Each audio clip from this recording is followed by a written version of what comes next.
Talk Live.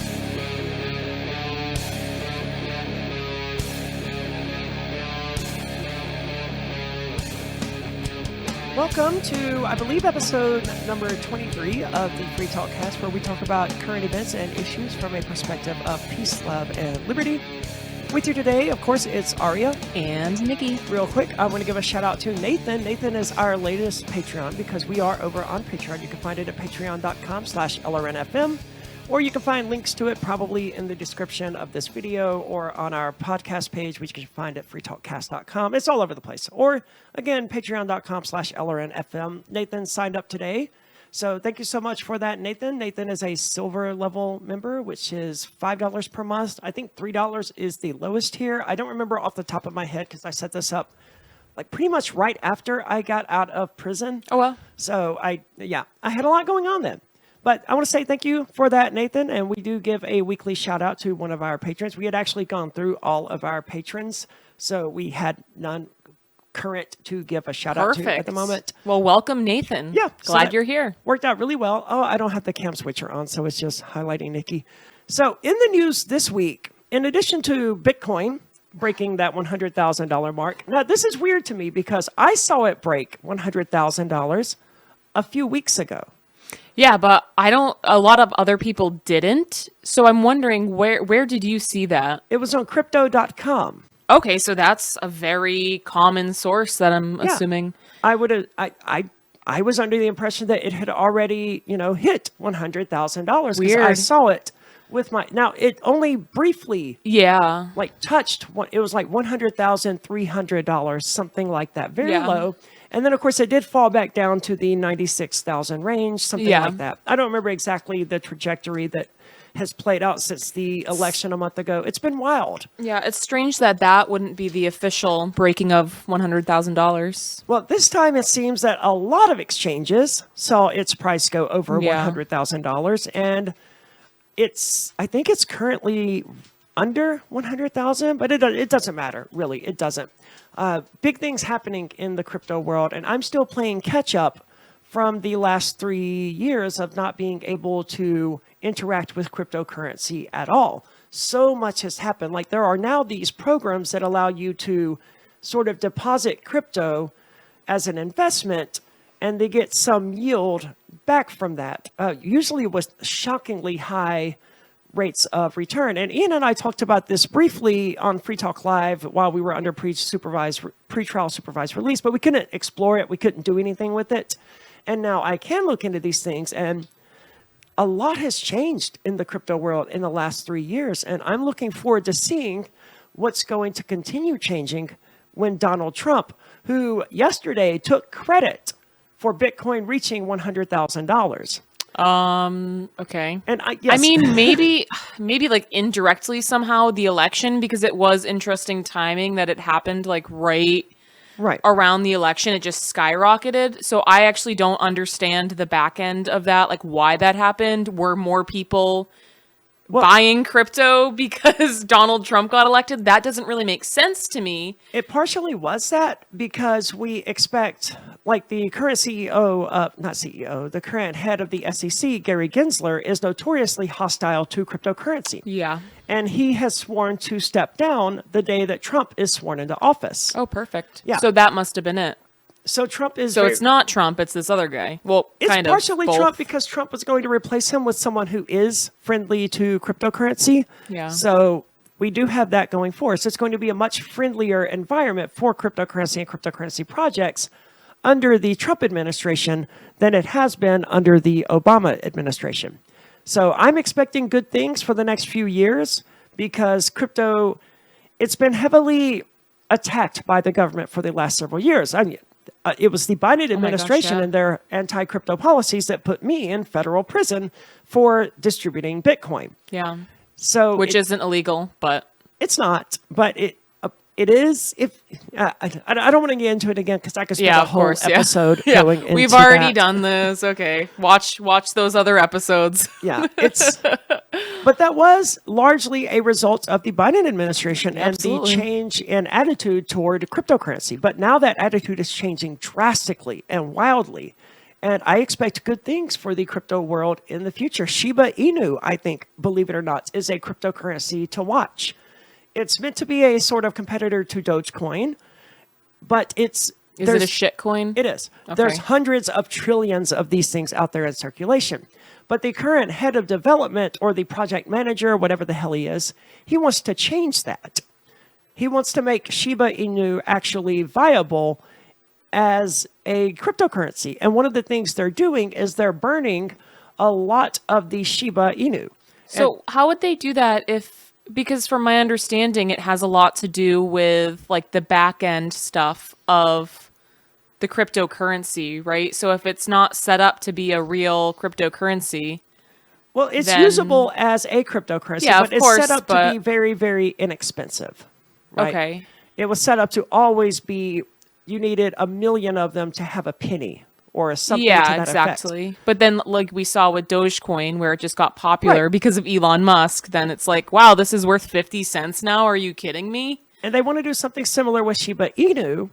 And in order to achieve that goal, they're doing what they're calling burning it, which is sending large amounts of Shiba Inu to just a dead-end address where it cannot ever be recovered. Okay, that makes sense. So okay, yeah. They're basically deleting it from the blockchain. Yeah, to make the value go up, And they've done this with trillions because it's basic economics. The more of it there is, the less valuable each one there is.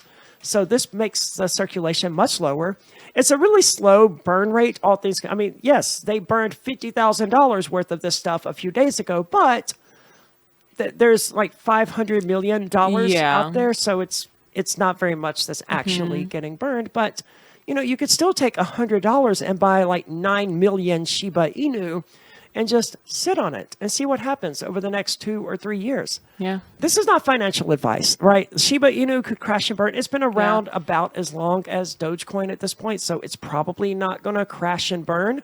But Bitcoin could crash and burn as well. Yeah, anything. The US dollar could crash and burn. Also, I just want to bring this up because this is funny. I don't know very much about it, but Matt was telling me this yesterday. The Hawk Tuah girl.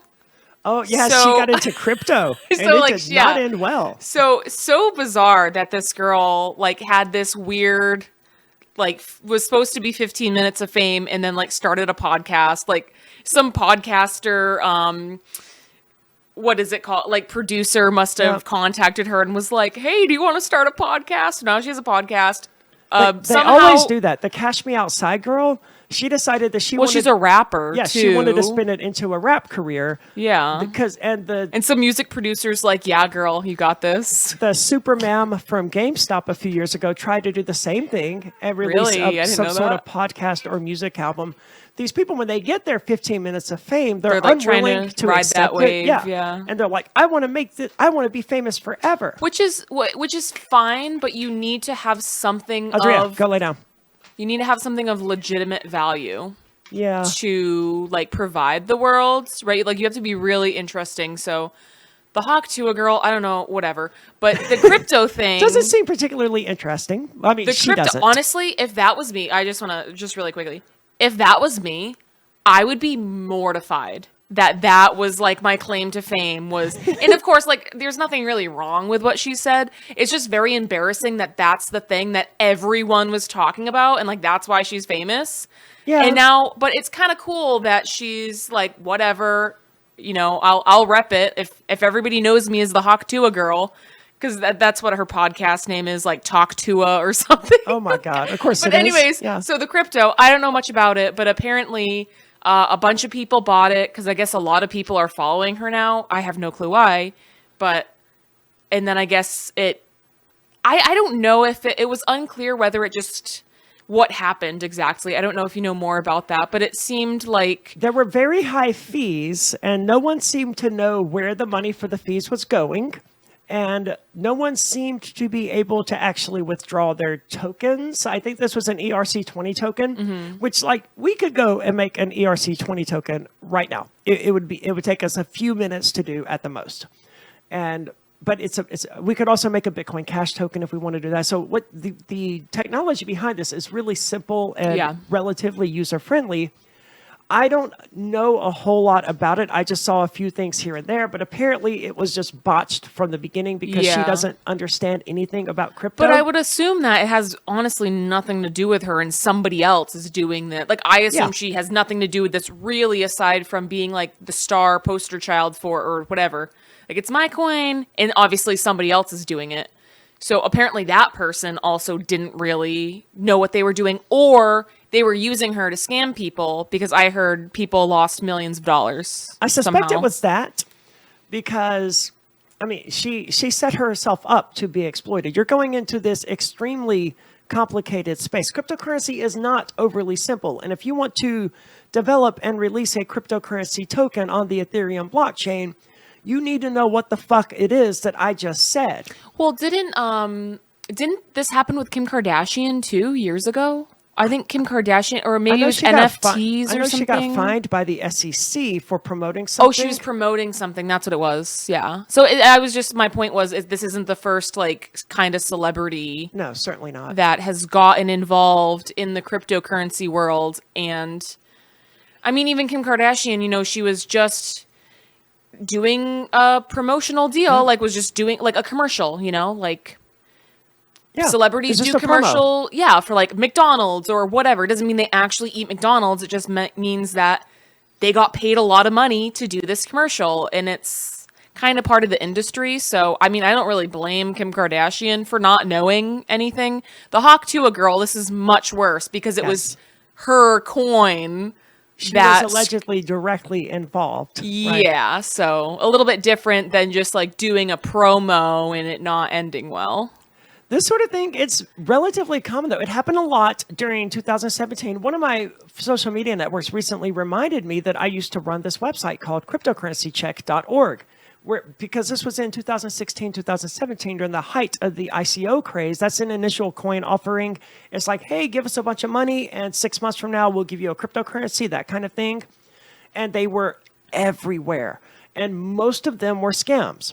Mm-hmm. And I could see that, yeah. It was just this craze where there was a lot of money to be made, and everyone wanted to get in on the next big thing that was going to make them a lot of money. And the vast majority of them were simply scams.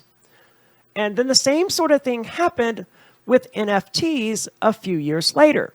And if you watch the episodes of Free Talk Live, when we first discussed these things, every single fucking one of us was hard set against NFTs from the very beginning. Yeah, and these are people, I mean, I don't understand crypto that much. I know enough to know. I knew enough to smell that bullshit from a mile away. Yeah. But especially when my friends who are more well-versed in these things are like, no. I ran into a local restaurateur in Keene near the end of the NFT craziness, and I was like, hey, you guys, they were opening a new restaurant. I was like, hey, are you guys going to accept cryptocurrency at this new restaurant? And he was like, nah, man, but I tell you what we want to do is we want to make this NFT, and we want to sell that and make some money. I was like, dude, don't do that. Stay as far away from NFTs as you can, and just accept Bitcoin and Dash and Bitcoin Cash. Isn't it completely different, though? Like, why would you even want an NFT? Like, accepting crypto as a business owner makes so much sense to me. Yeah. Because you just accept crypto. It's pretty low risk. Like, you're not really investing any money. You're just investing services or time or whatever. But it's a really easy, simple way to get some crypto, and then you can just sit on it or do whatever you want with it. But I mean, trying to make that's a whole different animal. It's like, dude, just accept Bitcoin. As I understand NFTs, it's basically like a intellectual property. It's a registration it's a title, basically. That you own this thing, but it's registered on a blockchain. So it's immutable, it's indestructible, it's always there, but it's also irrelevant because we're talking about the ownership of digital content, and I can copy and paste. Well, and also, so like, I'm not against doing titles and things like that on the blockchain. Like, if the title to your car was on the blockchain, I think it'd be a huge improvement. I think that's a great idea. Like, I don't have a problem with that, but your car, that's a tangible object. Yes. And all the title does is prove that you have ownership of it. Right. So it's Which is important. So it's just like if you were to use a safe at a bank, and I'm going to keep all of my valuables, my titles, my expensive jewelry, whatever, like keep that sort of stuff. I mean, jewelry is a bad example because you couldn't hold that on the blockchain, but you know what I mean? Like titles, things like that could be stored on a blockchain, like just that information. That's very different than like, oh, you have ownership or partial ownership of this song or this piece of digital artwork. That's dumb. I would love to see actual property ownership and titles, like for houses and cars, be put on the blockchain, because you could break into my house, find my car title, and steal my car and have legal ownership of it. But if that was registered on a blockchain, you can't just break in and steal my title. You can't just break in and steal my car that way. I mean, I guess you could like kind of hack it. There would probably be some way of doing it, but it would still be possible, obviously. Theft is always going to be possible. Yeah. But I think it probably would be a little more secure, and it would give people a little more hurdles, a few more hurdles that they have to jump through. NFTs, on the other hand, as you point out, it's just digital content. Some of these were rocks. And this was what, I believe, first brought it to my Ian's attention, as someone was buying digital rocks for $30,000, $40,000, $50,000.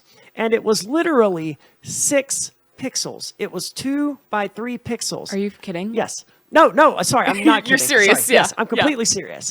And it was just 6 pixels. And it was like a green pixel, a white pixel, and a brown pixel, and like 2 brown pixels. And they were calling them rocks? Pixel. Yes. And it was an NFT rock. And it was for sale for like $30,000 or $40,000, and someone fucking bought it. Now look, I'm just so confused. I'm still like, I can't get over 6 pixels. If you've got billions of dollars in cryptocurrency and you want to buy something for $30,000, I get it. I still don't get it. I'm still going to shame you for that. Well, their perspective on what things are worth is just completely skewed, right? Yeah.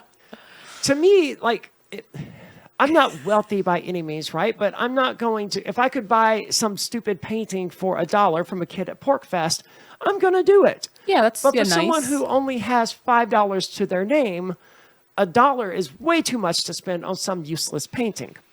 And if you got billions of dollars, then $30,000 to $40,000 is probably nothing to you. But that's a whole ass Mazda Miata. I get it. Like, man. especially if you think it's an investment or whatever. Like, oh, this is the new thing. Of course, none of these were. I mean, the NFT thing, it crashed and burned, as you know, we knew it was going to. Yeah. And it was a disgrace to watch. I think for some people, it kind of like tainted crypto for them. They're like, because it was associated, right? So they're like, see, this is why I knew Bitcoin or whatever was a scam. And it's like, no. These are 2 completely different things. Yep. And it created a lot of FOMO, a lot of FUD.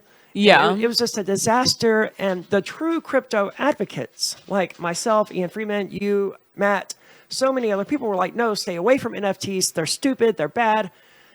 And, you know, some people listened, some didn't. Some people are still not getting into cryptocurrency. I had a friend tell me a few weeks ago, you know, my dad left me $2,000 and I bought a truck. I wish I bought Bitcoin instead. Well, fucking buy Bitcoin now, man. Also, like, do you have $5? Do you have $10? It doesn't have to be $100 or $1,000 that you're using. Nope.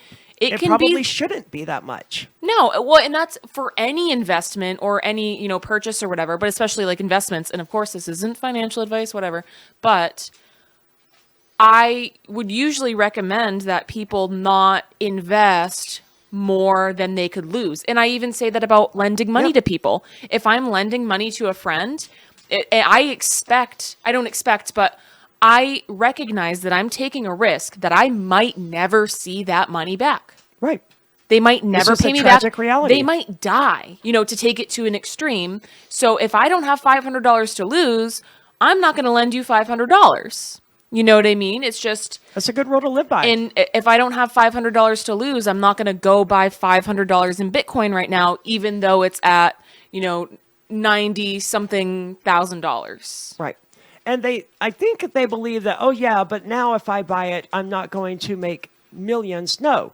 I mean, the possibility of you taking $100 and putting it into some crypto and becoming a multimillionaire are extremely low. Most of those ships have sailed. Yeah. And if you want to get in on that sort of thing, you have to be on the cutting edge of the crypto space. And you have to constantly be doing research about new projects that are coming up, and you've got to be able to identify which ones are going to be successful.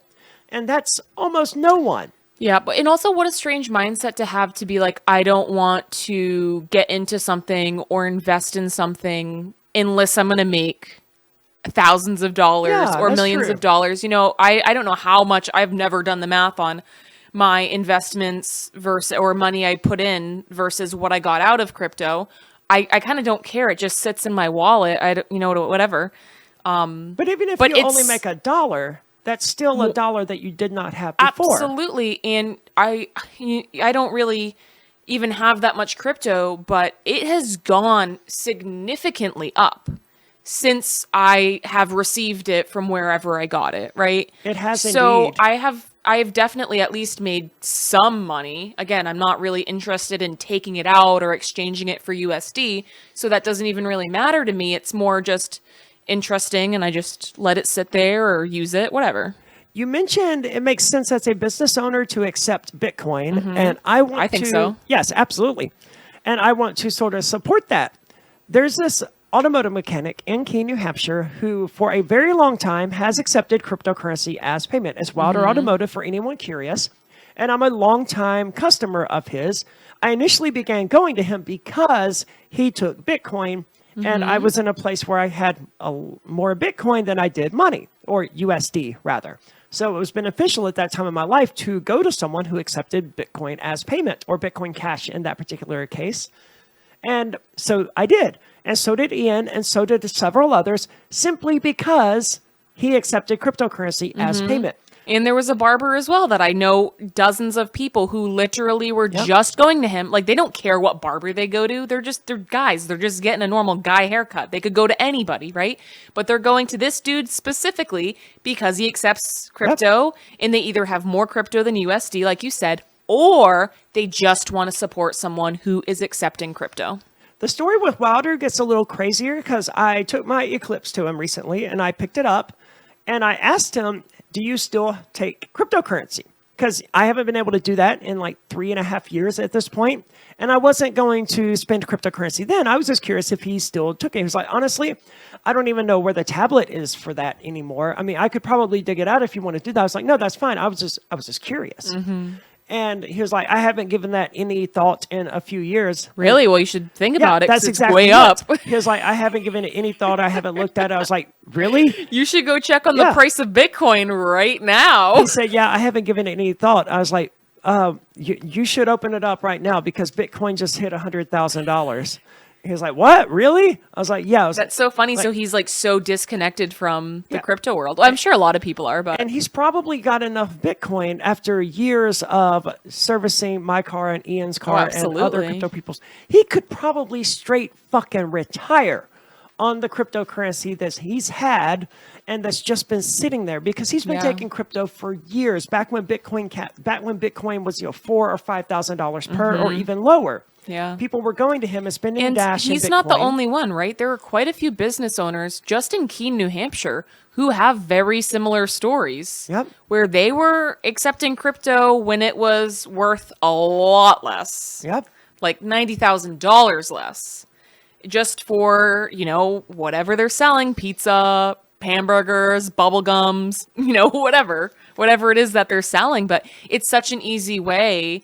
And it just feels so low risk in my opinion, especially if it's something, like if you're a convenience store Yep. and you're just selling cigarettes or whatever. Okay, instead of $10 in cash, I'm going to get $10 in Bitcoin. And it's, if it doesn't pan out and Bitcoin crashes and it turns out to be a scam or whatever, they don't really lose that much, Well, if it's a small enough amount, it's manageable. But if you ran a convenience store and every single one of your customers was using Bitcoin, Yeah, but that's then pretty you- unlikely, right? Most people are going to pay with USD of right, some sort. But you would need that. You would need most people Yeah, to pay in yeah. USD so that you could resupply and Yeah, pay your taxes. That's and true, all of that absolutely. BS. But I think in most businesses and in most communities, like most of us who are business owners who are interacting with the public, the majority of people are going to want to pay in USD of some yeah. form.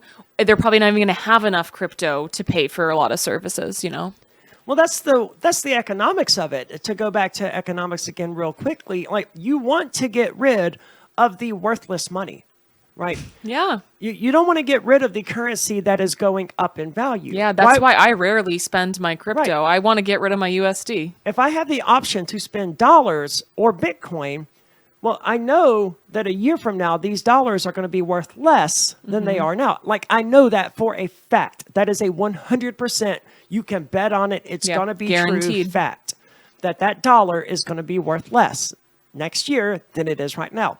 Or you could spend Bitcoin, which is up about 5 times versus what it was a year ago. Well, am I going to spend the one that could make me 5 times the amount of money by just having it?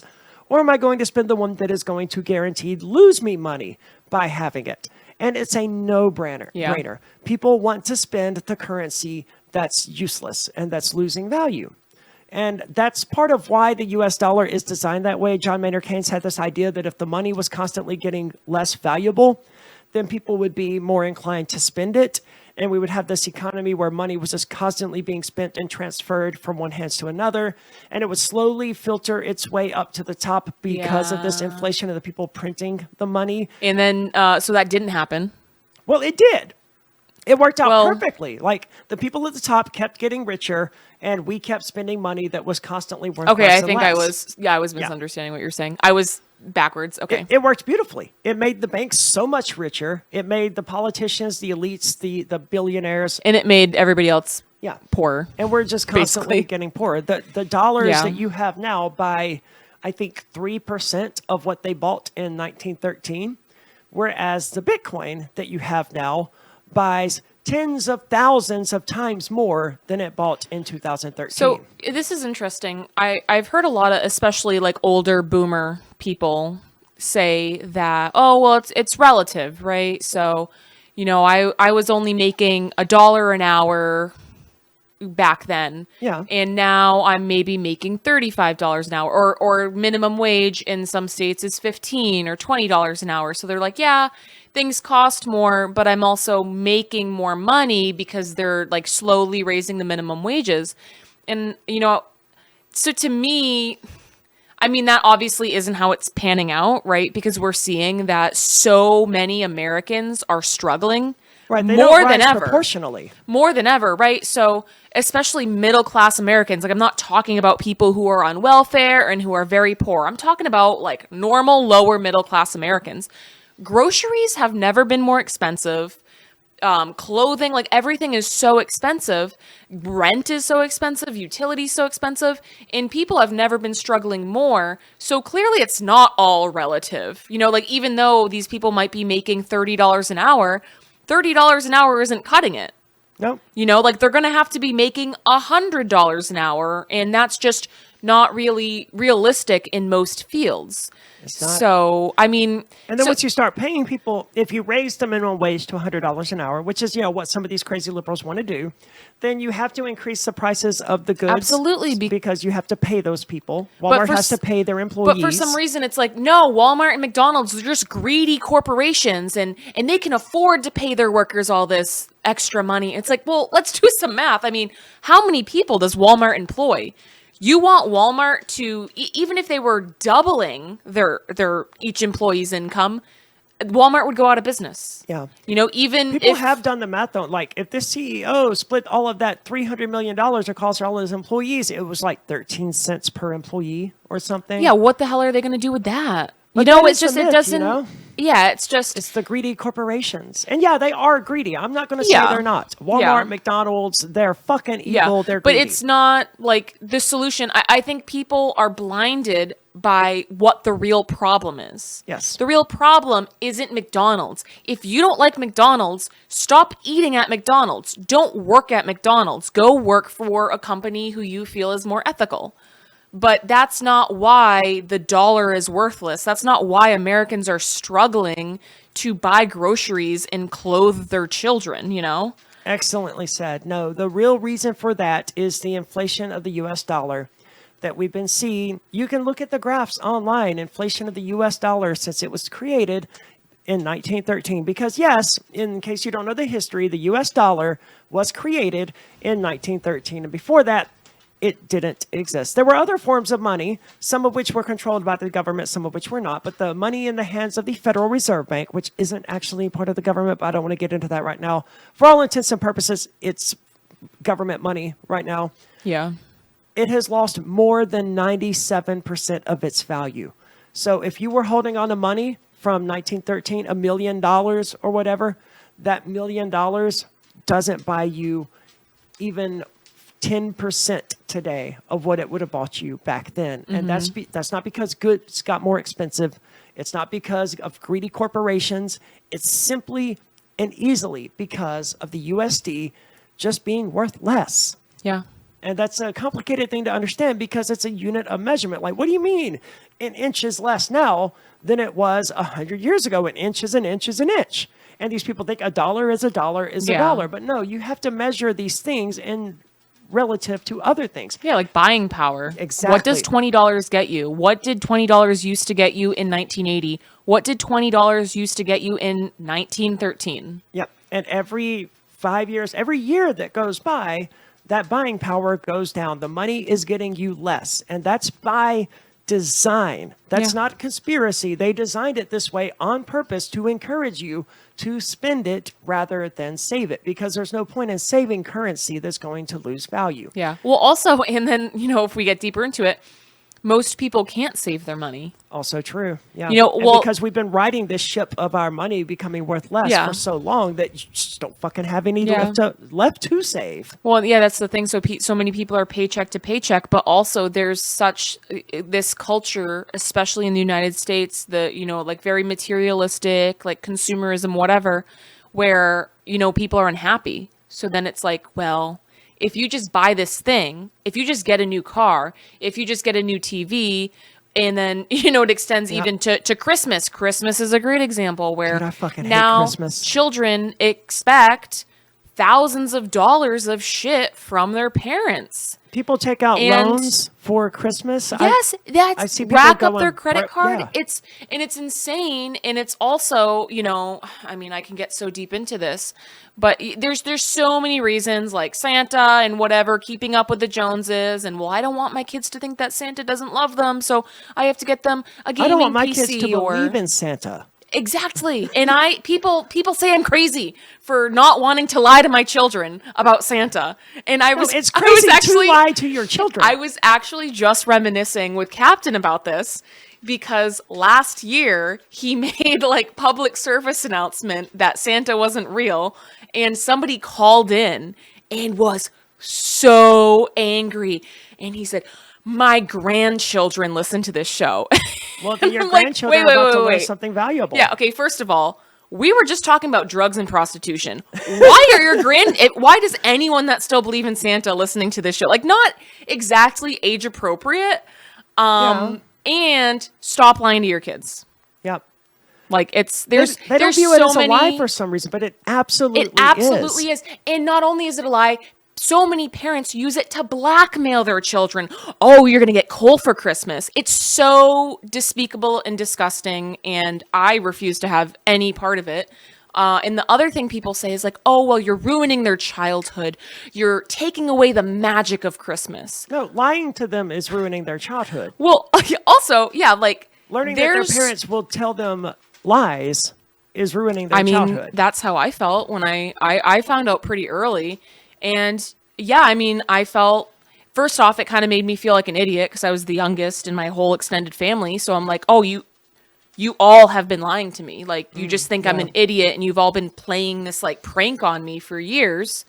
And then it also kind of taught me, because of course this isn't the only thing that parents lie to their kids about. It's like all of the holidays have their own like fake thing that parents lie to their kids about. Mm-hmm. And then, there's so many other things that parents just lie to their kids about just to manipulate them. Yeah, basically. We'll go to the beach next week. Or whatever. Yeah, like there's so many things. And it really taught me that these people were dishonest and that I couldn't trust them. And that would break my heart if my children found that out about me, that I was lying to them and that I was dishonest, because I value truth and honesty so much. So I know I just went on a major tangent rant. No, it's an important topic. I just feel like there is so much real magic and joy in the world. And there's so much joy and magic that you can pull from Christmas in the holiday season and gathering with family. Like, there is already so much magic and joy there that you don't need to lie to your kids to try to create this magic, So beautifully said, Nikki. There's my Christmas rant. 'Tis the season. Stop lying to your kids. I think that's probably the best place to end it, because that rant was that was absolutely beautiful. Very, very well said. Yeah, you're absolutely. I've never really thought about it. So many people are shaking their fist right now. I always think about this in terms of like my dad. He told me once when I was younger, there was a time where you were so honest. If you had told me a spaceship had landed outside, I would have believed you. And like as a teenager, I remembered him saying that, and I thought about it.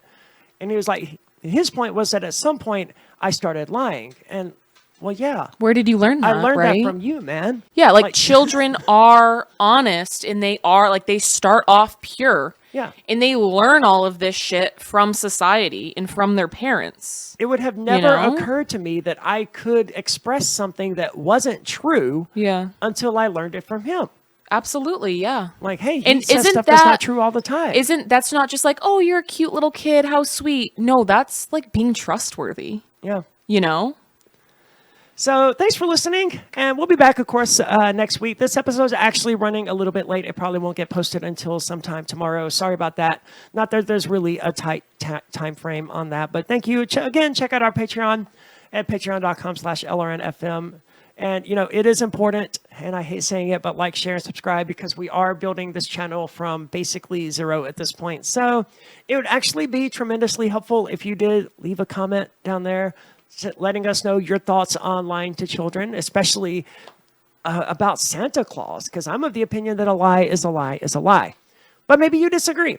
Let us know in the comments. Like, share. God, I feel so dirty and sleazy saying this stuff. Because I see all of these YouTubers saying this stuff, and I'm like, oh, okay. But they say it because it works. Yeah. Like, comment, subscribe. Yeah, and then click the bell so that you're notified when we post new content. Oh, I hate myself. I'm sorry.